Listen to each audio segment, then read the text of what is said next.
Hello and welcome to the Hoop Collective podcast. We talk about the NBA, which we're doing on Thursday afternoon. Look who I brought back. I brought him back. Joining us from New York City, where he's just back from Philadelphia, where he went to 76ers games the last two nights, both of which they lost. Tim Bontemps. Hello, everybody. So, just to interrupt because it's going to make MacMahon happy. So we haven't introduced MacMahon yet. I know, but he's gonna enjoy this. Okay. So Friday is my 40th birthday, which I don't really care about. However, who knew he was that old? Well, trust me, not me. However, certain people, namely K-Bon, love birthdays because then when her birthday comes around, it can be celebrated. So on Saturday, there's going to be a party and a dinner for my birthday. We weren't invited, MacMahon. We were actually. You were both invited, and both could not be bothered to arrive. That's right. And part of cross country for a Bontemps birthday dinner. No, trust me. This was not. Would you go across town? No one should go across town either. But it was stressed that it was not a big deal, to be clear. But however, I thought you guys would enjoy that this has been made. By K-Bon. Oh my God! Is that a dunce cap? It is. This is why I showed it to you. You know what I like about this? Stir with my face and a party hat on it with the number 40 for people listening on the. Don't go too far. First, joining us from Los Angeles, California. He's been at games in California the last 2 days, including Wednesday night's Grizzlies-Lakers game and the Klay Thompson return game in San Francisco the night before. Is Bam MacMahon. Howdy, partners. Always available and ready for duty. Good to be back. I just did that for you guys so you could have. Bring that. Jackson's already ready to put it in graphics. You got a good shot of it. Bring that Brinkster back up. You want it back up? You want another one? There you MacMahon, go. This is the resting annoyance face that Bontemps shows on TV when he's getting asked questions that annoy him. When he's got that face, he's annoyed. Like it looks like a smile, but it's really not. It works now for the 40th birthday, but it's really timeless because it's also his IQ. So it's right there for the world to see on his dunce. This is why it's my birthday, but my present is to the two of you. So there you go. As a gift. You guys would like that. Not that I ever read the comments. But as a gift, please wish Tim Bontemps' birthday in the comments, in the various comments. So I'll read them. I'll call Bontemps and two people will read them, MacMahon and K-Bon, and they will enjoy it. Jackson's in there scrolling. Jackson's in his 20s. He can't fathom three guys in their 40s that he's got to deal with. All right. So we got a little reaction the last time y'all were on the pod with me with a stat that that Bontemps brought thanks to Stats Williams, our guy from ESPN Stats and Info. And before we get into that, both the Knicks and Timberwolves lost on Wednesday night, and the Timberwolves lost 2 games in Portland this week, which on back-to-back nights.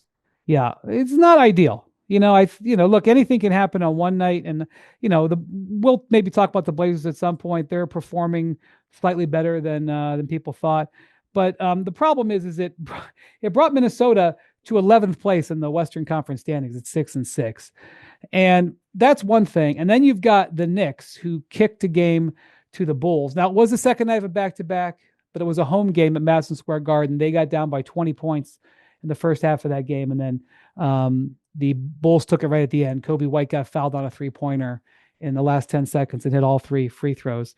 But the Knicks are 5-6, and the Timberwolves are 6-6.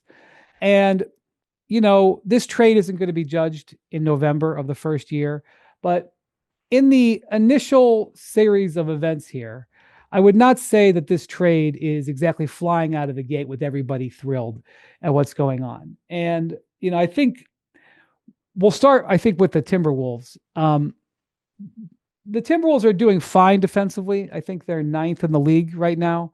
But last year they were 1st in the league in defense. And the difference between them being maybe 7-3 or not 7-3, 9-3 or 6-6 might be the fact that they haven't been able to get as many stops, and their offense has been a little bit better since they made that trade.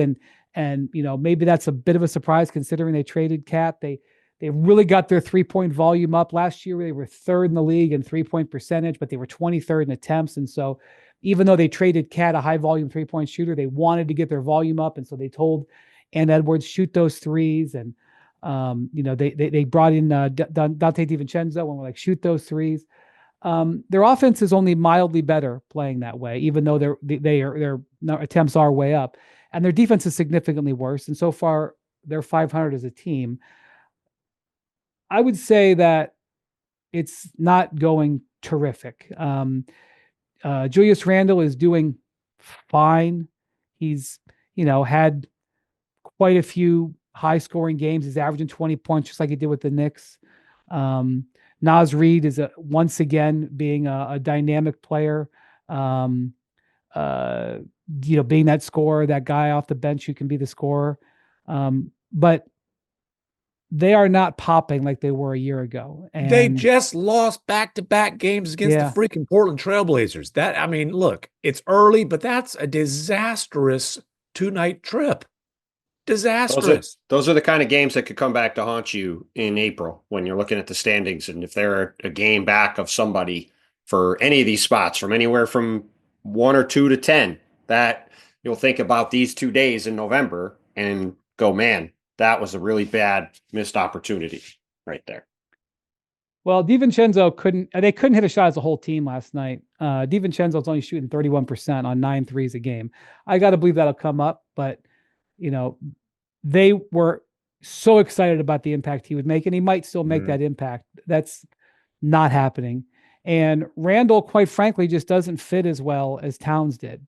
Towns was a floor stretcher, and he was able to do some things that benefited guys in the offense. And then when they played him as their backup center, their defense was still effective, which we'll talk about in a minute when we talk about the Knicks. Jaden McDaniels is, for a guy who's now into his $130 million contract, he's not being as much of an impact player as you'd like for that kind of money. And so look, and Mike Conley has really struggled.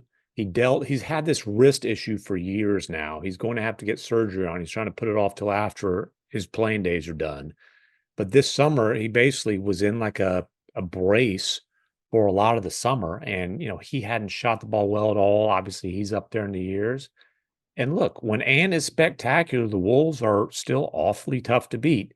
During this 3-game losing streak, which included that kind of weird loss in Miami when they couldn't get a defensive stop at the end when Gobert was watching from the bench. I think they were home for that game. Oh, was it? Okay. Yeah. Anyways, that weird loss. You're right. In this losing streak, Ant, who was shooting in the mid-40s from 3-point range before that, is 8 of 33 from 3-point range, went 0 for 9 from 3. And look, when Ant is inefficient, they're going to really struggle. And, Ant had a really awful road trip to Portland. Yeah, the other thing, Ant certainly had a message for the people the other day who wanted him to shoot less threes. We'll see where his 3-point shooting winds up as the year goes along. But to me, the thing that's not really talked about a lot is, they signed Jaden McDaniels going into last season with this big extension, coming off shooting 39% from 3, just under 40, 39.8, even though it wasn't high volume. Last year, he shot 33% on 3.5 attempts a game. So far this year, he's shooting 27% on 3.5 attempts a game.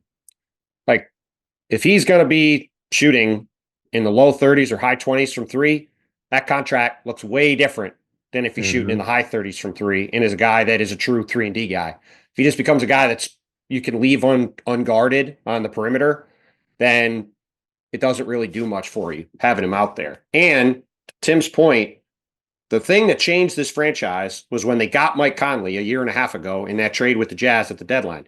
Obviously, they also got Nickeil Alexander-Walker. He's been great. But swapping out D'Angelo Russell for Mike Conley unlocked a ton of things with this team. And Conley has looked really old at the start of this year. It's early. We'll see if he can get some juice going as the year goes along. He gets into a rhythm. But if he isn't effective, they don't really have another pure point guard on the roster. Still an area where Ant could get a lot better in terms of playmaking for other people. And to me, that has been the two things, at least for me so far, that I've been watching. If McDaniels can start hitting shots, and if Conley can play better, because if those two things don't change, there's not a lot of fixes on the roster to change that. By the way, also on Wednesday night, Donovan Clingan, the rookie for the Trailblazers, 17 points and 12 rebounds and 8 blocks. I was going to say 2 blocks shy of a triple-double. And like, I don't think it needs to be said how much I respect Rudy Gobert's game, which maybe makes me an exception, but I think it's based on reality. He got his butt whooped by Donovan Clingan, and that, DeAndre Ayton was out. Donovan Clingan needs to be the center getting the most minutes on that Blazers roster now. Well, listen, I got to go on a soapbox for 30 seconds. It has been driving me crazy all season that DeAndre Ayton has been playing 35 minutes a game and Donovan Clingan has barely been playing. This Blazers team is not good. They're playing all these veterans. They need to play Donovan Clingan 30 minutes a game. This game last night proved it. He goes up against Rudy Gobert. He had 7 or 8 blocks. He was dominating inside. Play him 30 minutes a game. Let him play through mistakes. Let him learn all these coverages and deal with foul trouble and everything else. They're not getting value for DeAndre Ayton. They're not. Nobody's going to come to them and say, hey, we're going to take on the last year and a half of DeAndre Ayton's deal. That is a sunk cost that in 6 months is going to be an expiring contract. They need to play this kid. They need to play Rob Williams because he was awesome the night before against the Wolves. We've talked about how much of an impact trade piece he could be between now and the deadline. Teams will potentially want Robert Williams and will potentially give up value for him if he could stay healthy for the next few months. They're not giving up value for DeAndre Ayton, and he should not be getting featured for 30-plus minutes a night at the expense of playing Donovan Clingan. We saw that on display against Rudy on Wednesday. Well, if it gets cold in Portland, he'll probably miss more games. It'll be the ice. He's missed the last 2 with a finger injury. His role is a little bit different than it has been in the past, but he's averaging career low in points, career low in field goal percentage, although he's still the numbers are irrelevant. It doesn't matter. The main thing is they drafted their center of the future. And I get like Chauncey Billups is in a tough spot. He's trying to win as many games as he can for his own livelihood.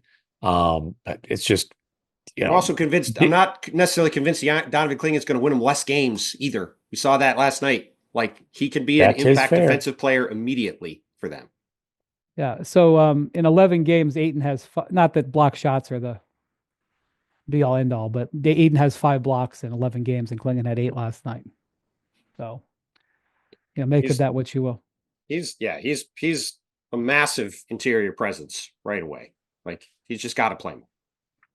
Okay. In New York on Wednesday night, the Knicks, they had played in Philadelphia, had a quality win against Joel Embiid, who we'll talk about in a little bit, is his first game, Paul George.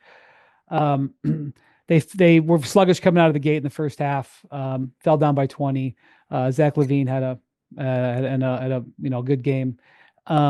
They made a furious comeback, actually took the lead late. Jalen Brunson made a basket, maybe 10, 12 seconds left. And then Kobe White got fouled. But Karl Towns had 46 points in this game.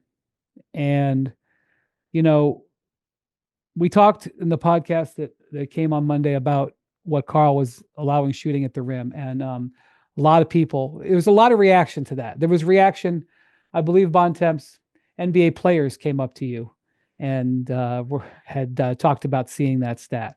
Yes, there were a lot of questions about it across the board.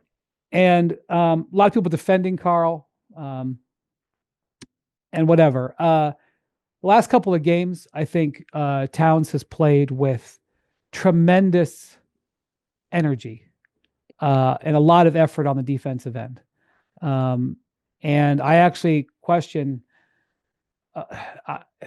he missed some free throws at the end of the game. And I actually question about how much energy he had left playing the second half of back-to-back. He played with so much defensive energy in those 2 games, and playing 39 minutes, getting up 30 shots on the second night of a back-to-back. That's what I wanted to talk about. It is not okay. Yeah, I know you've got some numbers for Towns. I just want to say something. Karl Towns is not a good defensive player. He is an elite offensive player. His role on any team is going to be an elite offensive player and to find a role defensively where he can help the team. By the way, the last 2 years in Minneapolis, he did help the team defensively. Last year, when he played on the court with Rudy Gobert, first off, the Timberwolves had the number 1 defense in the league. So he obviously was a high volume player. Yep. He was their backup center in a lot of cases. He was a contributor. When he played on the court with Rudy Gobert, the Wolves had very good defense. When he played on the court with Naz Reid, when that 2-man group played on the court, their defense was actually better than the Wolves' defense for the season. Their defensive rating for number 1 this season was 108. Their defense, when Naz and Towns played together or whatever else was around him, but when they were together, was 106. Karl Towns can be an effective defensive player if he's given the correct supporting big man around him, supporting cast and supporting big man. It is not an indictment of him as a human, as a basketball player, as whatever. He's just, when you talk to scouts, this is the kind of way scouts talk about Karl Towns. He has a lot of upper body strength, but he doesn't have tremendous lower body strength. It might be the reason he's such a nimble guy on the perimeter, and he can get open shots and he can move his feet so well because he's not heavy down below. And so as a result, he can get pushed around a little bit. The other thing is he tends to defend with his chest, as they say, sticks his chest out, tends to absorb contact there. He can get beat that way. The scouts will say he's got a very high waist, so his center of gravity is higher, and he can be knocked off balance a little bit easier. Like, it doesn't mean he's a bad person or he's not trying. Like, he's just not necessarily built to be a great defender. He is built to be a great offensive player. And the Timberwolves figured out, and they paid dearly to figure out how to put him in that system. So just to be clear, nobody dislikes Karl Towns. Okay. All right, go ahead. The Knicks defense isn't mediocre to poor right now because of Karl Anthony Towns. He just didn't solve a massive problem. Well, if Julius Randle, if they've got no real starting center and Julius Randle's in this starting lineup that has no big, they're going to be abysmal defensively. Sure. Like, they need a healthy Mitchell Robinson. Okay. So we got a lot of things to say. First of all, as I've said a bunch of times, if the solve to the problem is Mitchell Robinson, you don't have a solve to the problem. No, He's played less than 60 games 3 of the last 4 years. He's played 31 games 2 of the last 4 years, including last year. He's out for an indeterminate period amount of time, coming off this injury. He re-injured back in the spring, right? We have no idea how effective he's going to be, how much he's going to be able to play, any of that stuff. Now, you're correct that Towns is not the only part of the problem. However, a lot of people reacted to the stat we had the other day that Karl was the worst defender in the restricted area of anybody in the league per Second Spectrum tracking data. Wanted to know where Stats Williams got the stat from. He got it from Second Spectrum, which tracks these things. Defensive metrics, every NBA team has. These stats are not perfect. Defensive stats are not as good as offensive stats, etc. However, because of that, and because of the reaction to the specific stat, I had Stats Williams look up a bunch of other stats to see if it was just one stat or multiple stats. Here is what he came up with. Minimum 100 field goals attempts contested. Players have shot 58.6% from the field against Towns. It's the worst of any player who's contested that many shots. Heavily contested shots, he's given up 57.9% shooting. Also the worst. Players are shooting 75% on layups and dunks when he's the contesting defender. Worst of anyone in the NBA, minimum 50 attempts. 67.7% of layups and dunks when he's the heavily contesting defender. Worst defender, minimum 50 attempts. You go down the list, any of these stats, the stats are that Karl's not doing a good job at the defensive end. Now, breaking news. Yes. Well, yes. However, he does have 9 block shots. Yeah, he has 9 block shots. He's been phenomenal on offense. We saw that again against the Bulls. And overall, the Knicks are playing the way I generally thought they would play when they got Karl Towns. They have an elite offense where they're 4th in the league. And when Karl is hitting shots, and spacing the floor like he did against Miami when he had 45 or 46, like he did against Chicago last night when he got going, he could be as unstoppable at the 5 spot as any player in the league.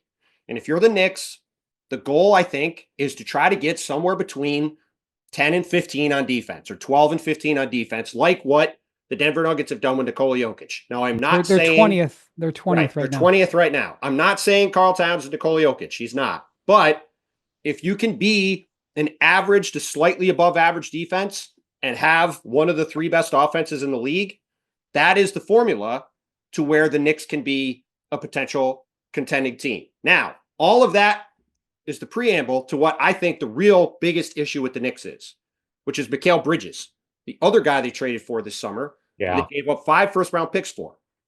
Here's a stat. Uh-oh. Through the first 11 games of the season, Mikal Bridges has played 418 minutes. That's the most minutes of any player on the Knicks. Okay? The Knicks have an offensive rating of 118.6, a defensive rating of 119.1. They are negative 0.6 in those 418 and the offensive rating minutes. is pretty damn good. The defensive rating is absolutely abysmal. And if you're trading a first-round pick for a role player. Hold on. That's not the stat. That's not the stat. Well, that was a hell of a stat. Well, just wait. When Mikal Bridges is off the court, 110 minutes over 11 games, so an average of 10 minutes a night. He's playing 38 minutes a game. In those 110 minutes, admittedly a small sample size, but still, the Knicks have an offensive rating of 111.8, obviously drops down, a defensive rating of 91.4, a net rating of positive 20.4. Yeah. That is a 21-point swing on off with Mikal Bridges on the court compared to off the court. And to go with that, when Miles McBride is on the court, they're plus 10, 119.4, 109.4 offense defense.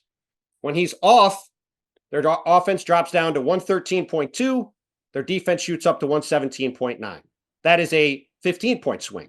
Well, and it's the exact opposite of what you expect in terms of the whole point of trading for Bridges. It feels like there's got to be something else contributing. Some noise. That's what I would say in general is, in talking to people around the league about Bridges, his defense is not quite as good as advertised, which it isn't the reason why the stat is swinging that wildly.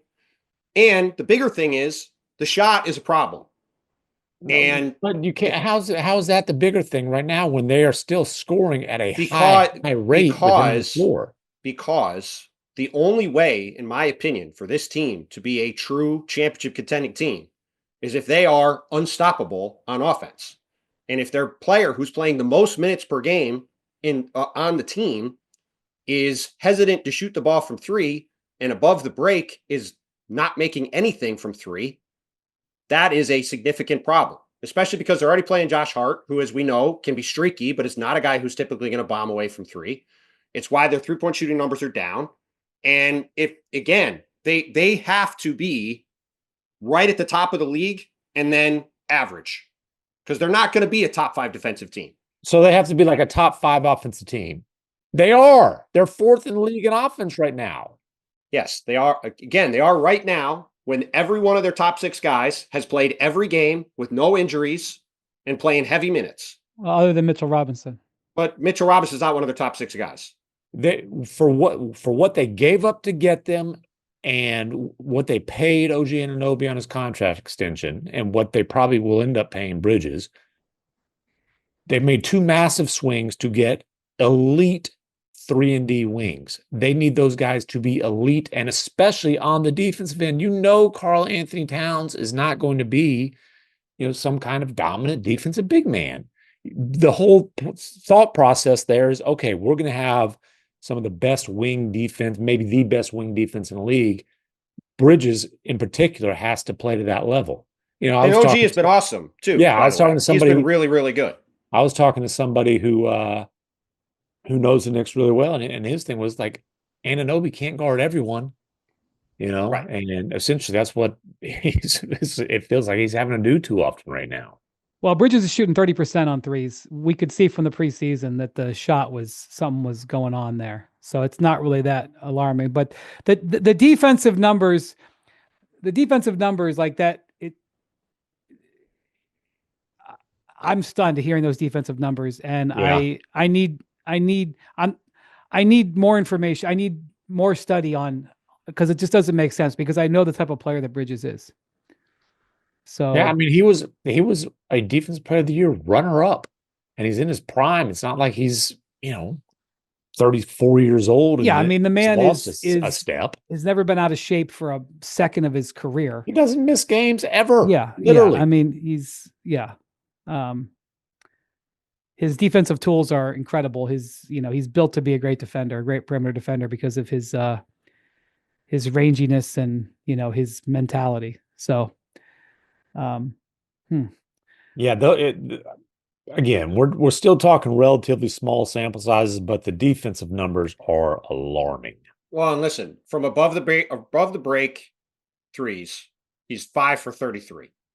oh, He's Okay, shooting well and from the they're- corner, and you're they're going to get scoring criticized for anything that above the stat break too, is bad. Bontemps. There's going to be some sort of. They're scoring 119 pushback. points per 100 possessions. Again, that's not ideal what his shooting right now, but offensively they are fine. Yeah. Okay. Bontemps, you were at the game in Philly the other night when the Knicks won. Towns was terrific in that game. You could tell he really came out with a mindset to punish Embiid. Hit 2 threes in the first, 3 possessions, maybe 3 or 4 possessions. He had 2 threes when Embiid was sluggish to get out to him. Was really aggressive, fighting Embiid for position. And it was really an excellent game from him, no doubt. I have to say that the way Embiid looked, and this is factoring in the fact that I know that he starts slow. Embiid looked alarmingly slow, alarmingly sluggish. So look, I'll wait and watch him play more games, obviously, but there's all kinds of tracking data that Second Spectrum provided us on that sort of verified that he just wasn't moving around. But I'll just give you a stat that you don't need specialized tracking data. He played 26 minutes and had 3 rebounds. Wow. Joel Embiid does not have 3 rebounds in 26 minutes. And yeah, the Knicks played a lot harder than the Sixers. It was a game that looked a lot like when they played in the first round last year in the playoffs, when the Knicks got to a lot more loose balls and the Sixers did not. And look, I thought Joel generally looked fine compared to what I expected him to look. You did? Look, I didn't expect him to come out there and set the world on fire. Like, he clearly looked like a guy who wasn't going to push off on that knee, which he has talked about as the thing he needs to get in his head, that his knee is okay to push off on. He has never looked good moving around on the perimeter. If you're looking ahead to the spring, like if the Knicks and Sixers play again, the fact that the Knicks are going to be 5 out 40 minutes a game with Karl Towns out at the 3-point line, that's going to be a problem for him and the Sixers, because he did not look good in space moving around. Now, there were a couple points on defense. He came over and had a nice block on Jalen Brunson. He obviously, his conditioning as the game went on did not look good, which also wasn't a shock. He has not played in a competitive game since the Olympics. Yeah, he hasn't played NBA he game in didn't 6 play months. any 26 minutes in the Olympics. He was playing, 12 to 15 minutes in the Olympics. So he hasn't played in a competitive game in a while. His conditioning was not good. There were certainly moments, the one possession where Yabusele knocked the ball away from him and he basically stood there and pouted while the Knicks got 2 offensive rebounds and then a dunk or a layup, was not great. Like, I'm not trying to sit here and say it was some great performance from him, but he had several wide open shots. If those shots go in, at even half of them do, he ends up with 20 some points, and the line looks different than 13 points on 2 for 11. So at this point, if you're Did the you hear that, Sixers, MacMahon? If some shots that didn't go in went in, the line would have looked better. I mean, listen, that to me is phenomenal analysis that can never be wrong. I just don't look that I did not think the Knicks were going to, I thought the Knicks were going to come in and win that game. I thought it went about like I expected. If you're the Sixers, the thing you're focused on is that the guy is finally playing, and they have him and Paul George. They came through the game fine. They did not play on Wednesday. There's no restrictions anymore on Paul George. He can play full minutes. He obviously sat out overtime on Sunday against Charlotte, like we talked about on the pod on Monday. And they don't have any back-to-backs for several weeks.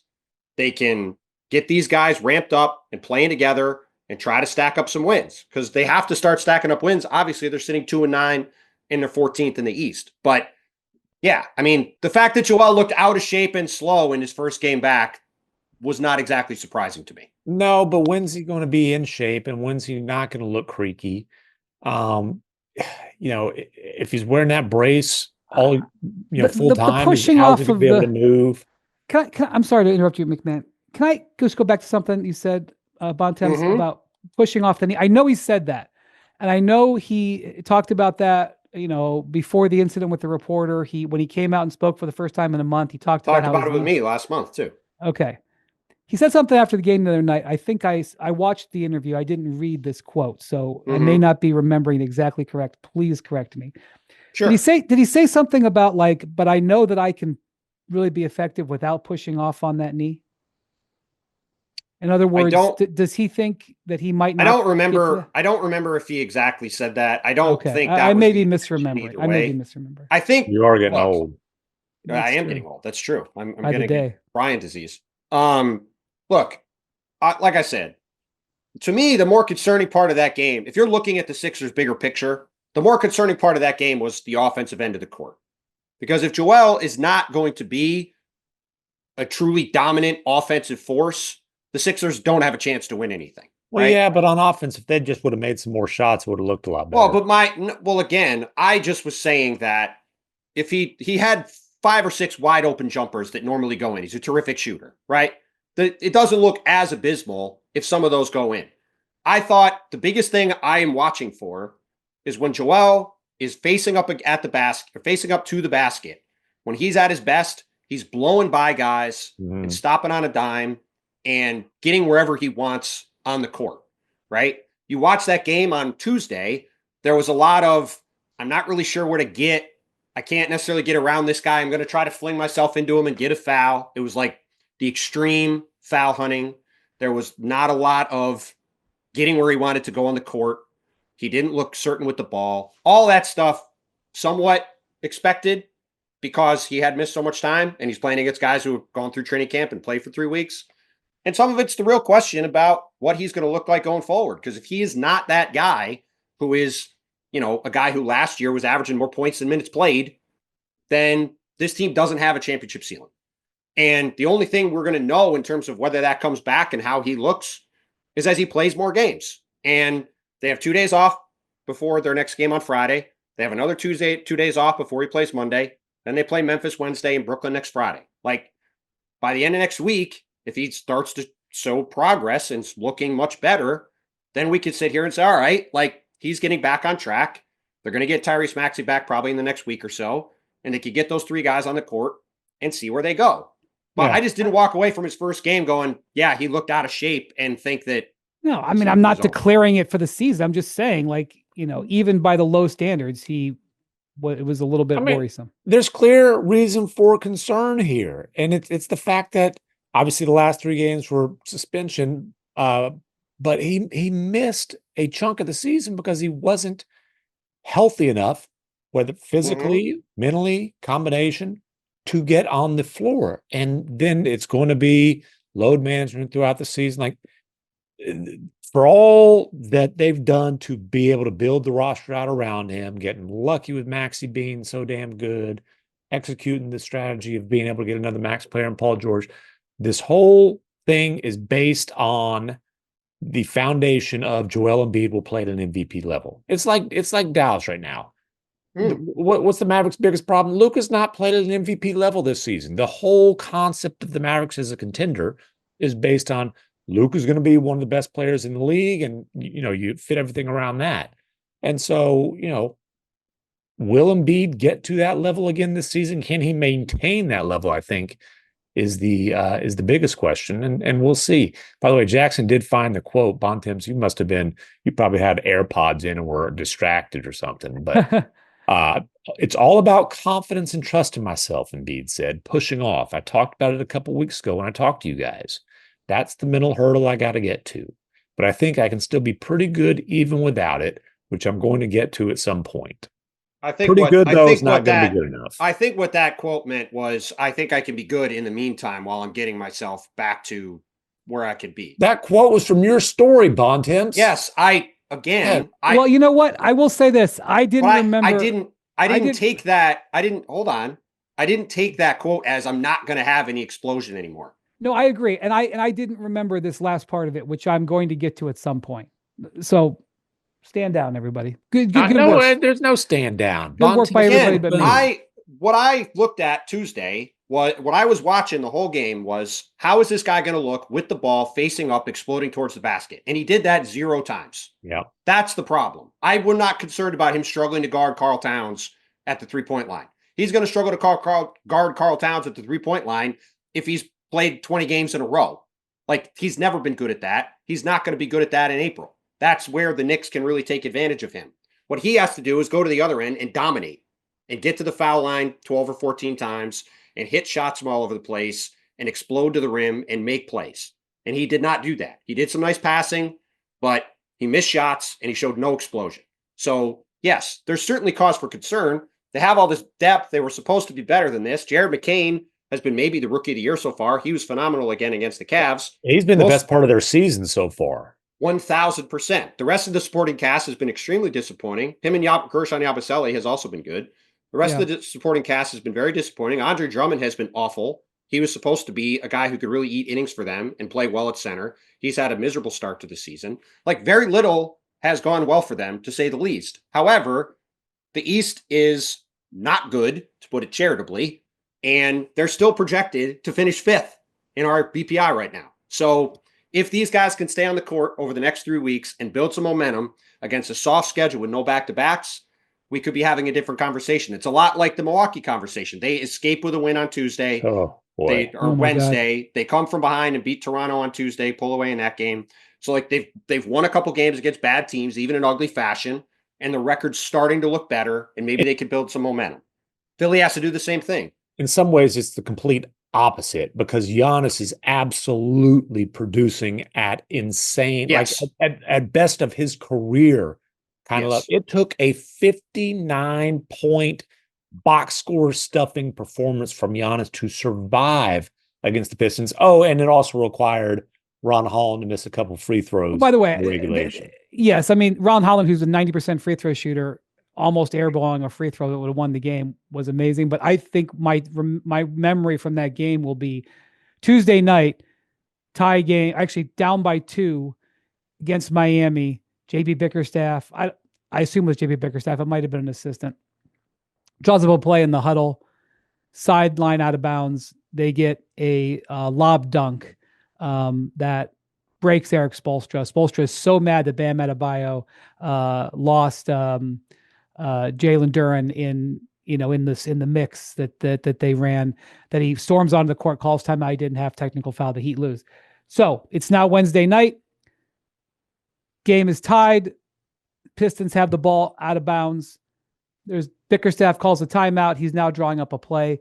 In the Bucks huddle, they have an iPad and they show the team the play from the night before, 24 hours earlier. Guys, watch for the back cut.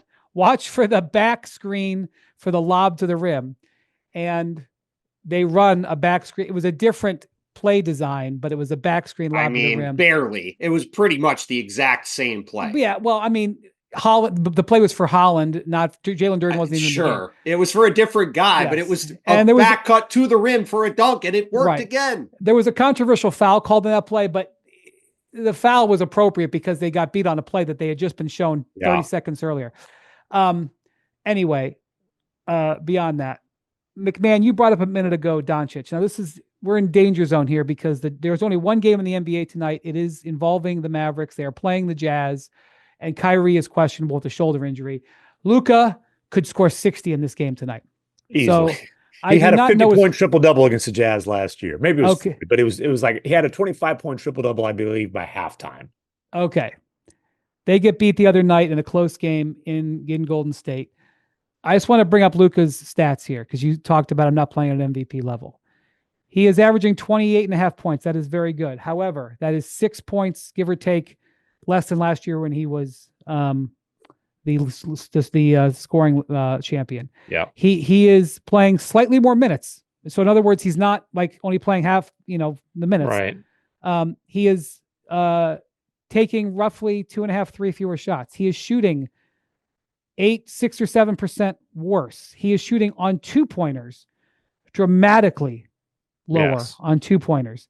He is getting to the foul line less. He is getting less rebounds. He is having less assists. Almost 2 per game less.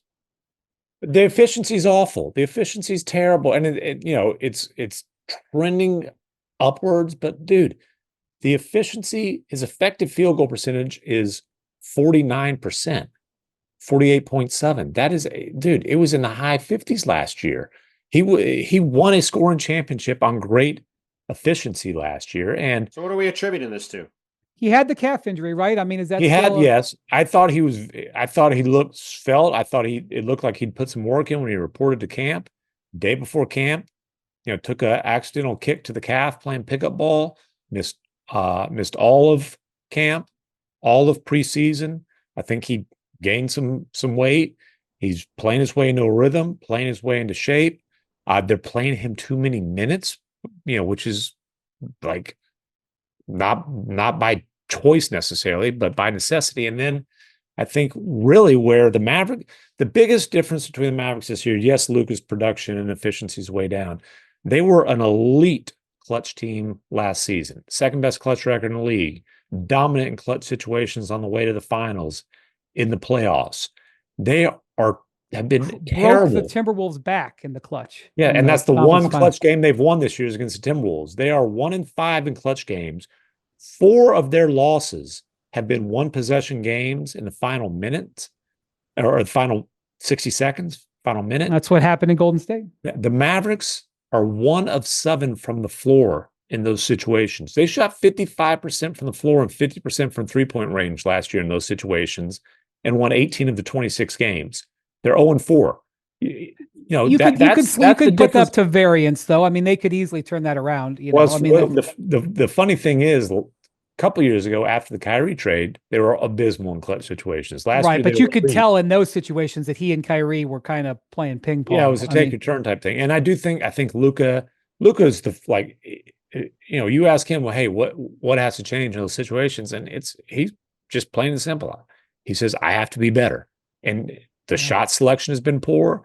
I do think the workload, him trying to kind of play his way into the kind of condition that he needs to be, and just the high minutes. Like, I think that there have been some fatigue decision making in those situations. He for example, he jacked up a crazy 3 against the Nuggets, and Kyrie was on fire. It's like, bro, let him cook. He took a really tough contested turnaround that Wiggins was all over against Golden State. But the Mavericks, one of the main reasons they morphed into a contender last year is they were so good in those situations.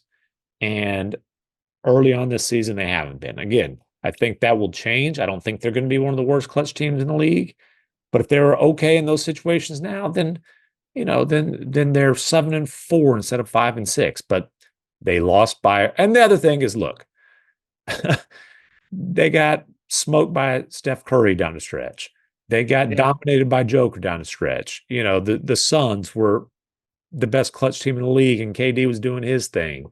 So that's been part of it, is great players have done their thing against them down the stretch, but the Mavericks' great players have not.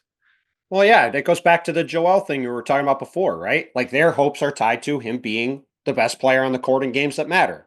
Luka's got to be outplaying Jokic and Curry and KD to win those games at the highest level. That's what he was doing last year in the playoffs. In moments that matter, which again, right. last year, the best clutch duo in the league was Luka and Kyrie. I think it's realistic to believe they will be one of the better clutch duos in the league at the end of this season, but they have not been so far. No, listen, that's certainly going to be something to watch. And look, the other thing, I've been banging this drum for months. I'm going to keep banging it. Daniel Gafford, when he's on the court, the Mavericks are 0.7 positive. When he's off the court, they're positive 6.8. When Derek Lively's on the court, they're +7. When he's off the court, they're +2. There's a 5-point swing in each direction. It does not make sense that the worst player is playing less minutes and not starting. It needs to change at some point. I think Lively's actually playing more minutes, but I hear you. And he did miss 4 games due to a sprained right shoulder. And by the way, in They lost 3 of those when Turner went off, Miles Turner, when Yusuf Nurkic was making the key plays down the stretch, and when Joker dominated. Now, I'm not saying that Lively's going to necessarily. No, Daniel Gafford's a good player. This isn't that he stinks, to be clear. The other thing is, as much as we're focusing on the end of games, the Mavericks have consistently gotten off to sluggish starts. And, Jay Kidd was cussing and fussing in his press conference, dropping multiple F-bombs after they lost to the Suns. Cussing and fussing's a heck of a line. That's right out of the Walt Frazier book. I think I stole it from him. I think I stole it from him. But he specifically, he was F-bombing the lack of effort, the lack of energy. And, I would say in terms of effort, energy, Lively might be their best energy guy. And again, I don't want to, is denigrate the right word? Am I using that correctly? Well, let's finish the sentence. Yeah. I don't want to denigrate Gafford. That's a hell of a word if I'm using it correctly. It is. You are using it correctly, and I don't either. He's a good player. But if you're looking for a spark in the starting lineup, I think we have, and Jay Kidd has said, hey, Lively's going to get his chance. He's back. He played against the Warriors. By the way, Lively, who took some jabs at old Rudy Gobert on Theo Pinson's podcast this summer. He knows how Gobert feels when a great player hits a step back in your eye in crunch time now, because Steph got him, and it happens to the best of them. Sure does. But Lively's back now, and it would make sense to maybe look at that change sooner than later. Actions over words. How important that game was to the Warriors and to Steph. Oh. Steph was averaging 27 minutes a game. Strength in numbers. Yep. Kerr's playing 12 guys, like 15 minutes or whatever. Steph's averaging 27 minutes, lowest of his career. He was out there for 35 and finished strong. And was their hunting. Last 12 points, I believe. Oh yeah, and couldn't wait to pull out the night. Like the had that thing locked and loaded. The night sprint straight to the camera. You were supposed to stay here. Rawr! Like there was some emotion in that one. Yeah, he wanted. And by the way, when Klay hit those. It was Klay's best game of the season, right? Don't you think? It was right up there with the opener. Tied his season high. He hit 6 threes again. And, when he hit those 2 threes, he wanted it too. Yeah, when he hit those 2 threes in the fourth, and he hit that one and forced the timeout, and he was stomping back to the. Well, how about when he hit the 2 threes? I think on consecutive possessions in the second. The first one, the shimmy. Yes, the next one, he was roaring a little bit himself and skipping back to the huddle. Oh yeah. Yeah, those guys are obviously very tight and very good friends, and they also obviously both wanted it very, very bad. Which is totally cool. Totally normal. Which is what we want to see. But actions over words. That's all. And not surprisingly, the Warriors handled that really well, and it was a very cool moment all the way around. And then I like the fact too that they did it before the game and not during one of these timeouts, because then when the game started, you're just into the game. Then I always prefer that to these end of quarter in the middle of a timeout things, because then the game gets disjointed. That way they could do the whole thing. They do the intro, then the game starts. Steph's guarding them, fouls them on the first play. It was awesome. No, the whole that was a phenomenal. It wasn't just another regular season game in November, as Klay tried to claim hilariously, by the way, and not just because it was an NBA Cup opener. As Klay, there's a little something extra. No, Klay did not want the warm fuzzies, but he couldn't help but feel them. He walked in the arena, and it's lined with 400 employees, the hallways. They've got the captain hat on, just the reception. And then once the game started, Steph didn't make his pregame speech, which Klay said, hey, dude, don't do that. Klay didn't want to cry. He admitted that to me, so he didn't want Steph making that speech. Did you hear what Draymond's strategy was? Draymond didn't want to watch the video for the first time pregame. Live, yeah. Because he wanted to get all of his emotions out. Yeah. Wherever he watched it. And so he asked the Warriors to let him see it for the first hand. So he went over there and, was building up on venom while the rest of the whole arena is waving their hats to Klay, and Klay is taking things. And Draymond's over there, grinding his teeth because he already got his cry out earlier in the day. And Steph's over by himself in the tunnel because he didn't want to be around people. And Klay did a little, the bottom lip definitely quivered, but he regained his composure, and then they competed. It's like, dude, like every time my twins play one-on-one, someone's going to end up crying because it's competitive as hell. Right. And this, like the people you compete the hardest against are the people that you're closest with. And it was just phenomenal. Who's got the better record, Luka or Liam? Great. Listen, you ain't getting me to. We talk about the NBA. I ain't providing that kind of analysis. Proprietary. And by the way, just to clarify, you're talking about my Luka with an H. Luka with an H. Yes, that's right. That's right. But no, it was awesome all the way around and very cool, and everybody handled it great, and it was a super fun game. And I was also amused at all the NBA Cup references. I gave Donovan Mitchell a hard time after the game Wednesday because during the day he brought up how the NBA Cup matters several different times. I said, "Are you trying to get in the next one of these commercials that they're doing on these heist things?" He goes, "Yeah, that'd be good." I'm sure he is. And by the way, the NBA Cup does matter. It doesn't matter much as a championship. Matters the Cavs corner. We're going for the title. By the way, the chase to the games. The chase for the cup begins on Friday in Cleveland against the Bullies. Well, I got to say something. Just I like FYI, the NBA Cup. From what I understand, I like the NBA Cup too. From what I understand, there's a little bit of a flu bug going through the Cavs, so they're going to have to fight through adversity in their NBA Cup. Already starting for the. By the way, as a quick Cavs. aside, how about in the game Bontemps was at? Donovan Mitchell had a huge fourth quarter. I think he had like 14 points or something in the fourth. Yeah, 13 of his 23 in the fourth quarter. Donovan, after the game, issues an apology to all Cavs fans and his teammates. And his teammates and basketball, that despite it being a 2-possession game, I don't want to say the Cavs are getting a little big for their britches, but despite it being a 2-possession game, Donovan admitted to hunting the triple-double. And at one point, like basically passing up an open layup to throw the ball to Evan Mobley, where he after the game cops to now after he leads them, he hit three gigantic threes. He was the hero of the game. As Kenny Ackett had said, we forgave him after he hit those 2 step back threes to win the game, which he did, and he was great. But he cops to hunting the triple double in a 2-possession game. Well, it's funny. I didn't realize he never had one. Now there was I think the Jazz he played for the Jazz. The Jazz finally got one when Clarkson got one last year. I was going to say the Jazz famously hadn't had a triple-double in forever, and that was an ongoing stat. But I had thought that Donovan had gotten one at some point.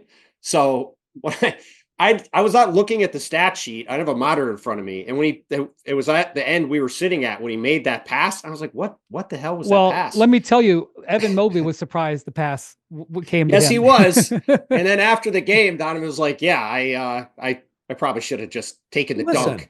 I give the guy credit for admitting that he was stat chasing, because how many times do you see guys? Oh, I don't even know. I don't even know. I don't even look at the stats. I have no idea.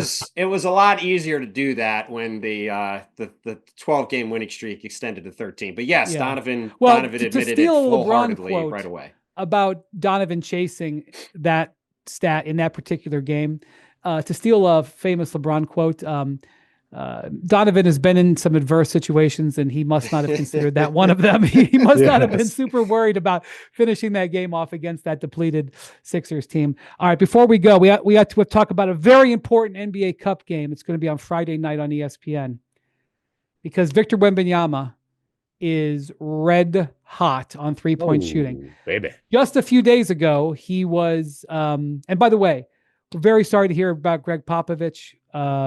Hope he's doing okay. That's all you can say. A couple days ago, Wembanyama was shooting 24% on threes. I think it was even lower. I think it was like 22.6. Was it? Okay. It was. I was rounding. It was. The last 3 games. You want to know what he's gone the last 3 games? He was giving Wemby too much credit, as one who flies to France for 90 seconds of chit chat will do. Yes. Yeah. I think he's 20 of 37 or something like that. That is correct. He's hit 23s over the last 3 games. And listen, just let me give you Wembanyama's stats the last 3 games. Against Utah, which they lost, not necessarily a good night for the Spurs. 24 points, 16 rebounds, 6 of 9 on threes, 7 blocks, 6 turnovers, no assists. Then they play against Sac. They win by 20. That was a stunning game. Victor goes for 34 with 14 rebounds, 6 assists, 3 blocks, just 3 turnovers, and 6 of 12 on threes. And then the big one against the Wizards. I realize this isn't exactly murderer's row, But The he gets Lizards, you got it's no W, it's an L. The Lizards, they're back. First career 50-point game, goes 8 of 16 on threes, 6 rebounds, 2 assists. He was not passing honestly, that much in that game. 16 threes for a guy 7'5". But you know what? There's been so much talk about his inefficiency, his shot selection, and he's 7'5". He's got to be around the rim. And I don't know how to say he gives no Fs in French. I guess that is kind of a version of French, but he gives no Fs. He is like, no, I'm not going to be some paint-bound big man. I am the complete offensive package, and he's for better or for worse. And I mean, if he can be an efficient 3-point shooter, then we're talking about just an unbelievable player. Yeah, that's what we've been talking about this whole time. I would prefer he not be shooting over 50% of his shots from 3 because he's an athletic 7'4" dude, and it'd be nice if he went and did the donkey shot a few more times a game, which he could do pretty regularly. Well, the thing is, he can pump fake from the logo and get to the rim in like one dribble. In one dribble, yes. So I'd like him to just have a couple of his threes a game, not shoot no threes at all. So a couple of his threes were from the logo, basically. Yes. I would just say this. So we've already done this interview. It's going to run next week with Jan Onona, who's a writer from L'Equipe in Paris. And he's got a book out on Wembanyama. And I'll just, he's known him for many years and interviewed him and a lot of people. And he talked about, and I talked to his youth coaches too, and I remember the same thing. Obviously, Victor's youth coaches, when he was, 6'7" as a 12-year-old or whatever, did not want him to shoot threes at that time. And they built their offenses around Victor being on the interior. Guess what? When he was 13 years old, he ignored his coaches and went and shot threes. When he was 16 years old, he ignored his coach and went and shot threes. When he was 19 and 20, I don't know if he's ignoring the Spurs coaches, but he's going to shoot the threes. He's going to do what he's going to do. When he's 19 or 20, the Spurs coaches say, "Hey, you do whatever the hell you want," because that's kind of way Pop approached it. Yeah, and they've said we're not going to put limits on him. They obviously don't expect to be a contender. Certainly, they didn't last year. They don't this year, and they're like, well, let's let this guy experiment, spread his wings as much as possible, and kind of figure out exactly who he can be. Let me support Bontemps' point. Here's the problem. One of the things that was so great about the performance against the Wizards, and again, Lizards, he got to the foul line 9 times, which is the most he's been to the line all season. If you go down, surprising stat. If you go down and look at these numbers, there's a game where he has 13 attempts from 3 free throws, 7 attempts from 3, 2 free throws, 9 attempts from 3, 4, 6 attempts, 2. You need to vary your game up a little bit. And one of the things that did happen in this game, if you go look at all, there's edits out there. I didn't watch the game. I watched the edits of all his baskets, and you can watch that. Yeah. As the game went on, the Wizards started closing out, and he started going to the basket. And obviously, it was a supremely great game because he had 50 points, but that's what you want to get. You want to keep the defense on their heels. You're giving the defense a gift if you're taking a 3-pointer and not having them, worry about you going to the basket, and you're not getting to the line when you're that talented. So, well, and honestly, he's got 23 dunks this year. That's tied for 9th in the league in dunks, which, who's first? Trivia time. I mean, you guys want to guess? Giannis has got to be first. Yes, Giannis has 43. He's first, he's been first every year for years. No, I think Evan Mobley might have led the league in dunks a couple years ago. Okay. Do you want to guess who is second right now? Mobley? Yep, with 34. This is from Basketball Reference. And third, we'll do this one. Third. AD? Nope. AD is not top 10. Oh. AD's shooting jumpers this year, guys. True. He did it a couple threes late last night. I was going to say knock down some big ones. Edey? Zach Edey? Nope. Edey is 6th with 26. 30% of his field goal attempts. Cavs corner. Oh, Jared Allen. Jared Allen with 32. But I watch really, that pick and roll, boys. Well, and that's the thing. I thought that Wemby's dunks would be way up because I thought he'd be catching 2 or 3 lobs a night from Chris Paul in addition to the putbacks and the closeout attacks and, occasionally getting the ball in the post. And, it's crazy. He can get it on one block, make a spin move and end up dunking the thing on the other side of the rim. Yeah.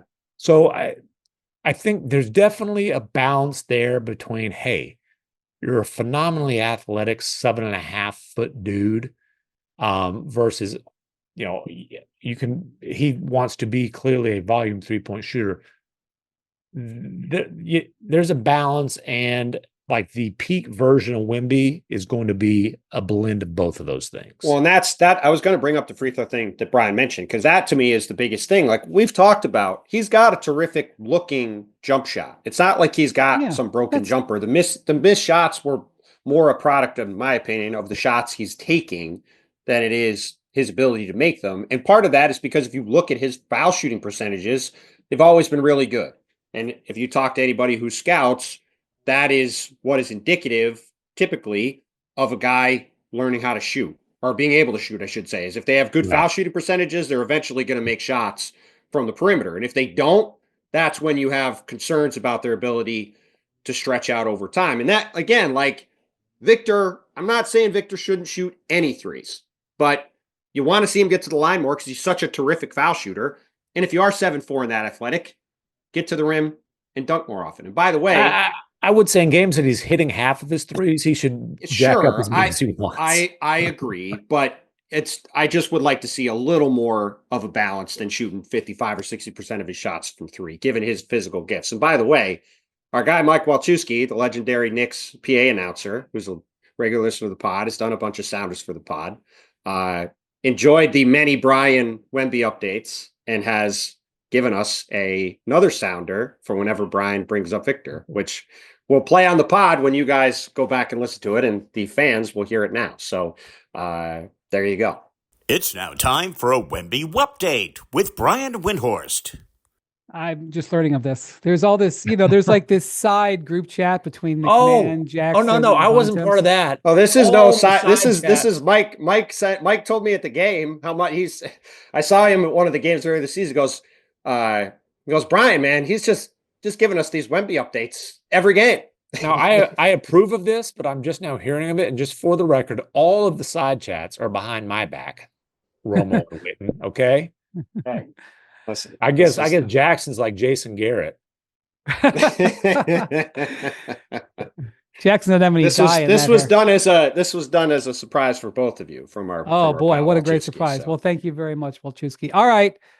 Thank you very much. Hold on. We're not going to talk about the other team that's in this NBA Cup game against the Spurs. LeBron's got 3 straight triple-doubles. Well, that's true, but we just did a whole pot on the Lakers. Yeah. The other thing I was going to say is I am excited to see Victor go up against Anthony Davis in this game. And let's see, we just talked about Joel out on the perimeter guarding. Let's see Anthony Davis matched up with Victor for pretty much, I'd assume, just about every minute they'll be on the court. That is going to be very fun to watch. Say about LeBron, the thing about LeBron that is, well, there's a lot of things about him remarkable, but last year he shot 41% on threes, which was like the best percentage he'd shot. I think he'd only shot over 40%, maybe once in his career. I think he stuck his nose over the line when he was with the Heat, when he was taking like 2 or 3 a game. And last year he's shooting 46% on 3-pointers so far. I talked to Marcus Smart after the game, and Smart obviously had to spend a lot of time on LeBron, and he was like, he used to just be a freight train, get into the rim, nothing you could do to stop it. He said he still kind of is a freight train, but he's a freight train with all this skill. He is a drastically improved shooter in his late 30s. He's still an insanely high IQ player. That's never going to change. And he's not the athlete he used to be, but how many guys have a better combination of size and explosiveness than LeBron in the league now? It is a extremely short list. He is also averaging very short. 9 assists. So, his second year with the Lakers, he led the league in assists. LeBron won a scoring title and an assist title like 10 or 12 years apart. It's one of those crazy stats, those LeBron stats that you can dig up. He is really, his assists have kind of went down after that a lot because they changed their style of play. He's averaging 9.5 assists a game. It's basically their full-time point guard at this point. Yeah, he's actually like sniffing average. Well, he's still, he's averaging 8 rebounds a game, but that's his highest in a couple years too. But 3 He's like- straight triple doubles at this age. It's never come close to happening before. Well, and look, LeBron has always been a genius on the court in terms of figuring out the best way he can be effective, right? And he has lost some explosiveness. His 2-point shooting is down around 55% on twos. Up, it was 60 or high 50s for the last few years, right? So that's a sign of him being a little less explosive when he gets to the rim. Well, how does he make up for that? By hitting more guys for shots on the perimeter and by improving his 3-point shooting, saying, hey, if I'm not going to get by as many people, I got to knock down more shots. I mean, he finds ways to impact the game every night, and it's what's made him arguably the best player of all time. Well, and he's asked last night, like, how much longer do you think he can do this? And he's like, I'm not going to be one of these guys who's playing until the wheels fall off, and said, he's not going to cheat the game and just keep on hanging on. You see, he said maybe a year, 2 years, we'll see. But dude, the wheels are rolling right now. Are you kidding me? Like, I mean, seriously, if LeBron walked away from the game playing at this level, he'd be cheating the game by depriving people of seeing a legend still playing at all NBA level on a consistent basis. Yeah. And so he does the post-game interview last night with George Sedano, and he's like, LeBron, 3 straight triple doubles. You guys roared down the stretch and beat the Grizzlies, who I know were depleted but had been playing well and were up in the game. And LeBron's like, hey man, we're just riding Dalton Connect. who had a hell of a game. His best game. But I just love, he's like, yeah, we're just riding Dalton Connect. No, man, they were riding you. Because AD had some moments late, but he wasn't having the greatest offensive game. All right, we do have to go. I have to go catch a flight to LA. Clear out that hotel room, MacMahon. I'm headed out there. And Bontemps, just chill and have a great birthday tomorrow. Hope you enjoy it and the entire celebration. And thank you to Jackson, our producer. Thank you to Bontemps and MacMahon. Thank you for watching and listening to the Hoop Collective, and we will talk to you next week. Feliz cumpleaños y adios amigos.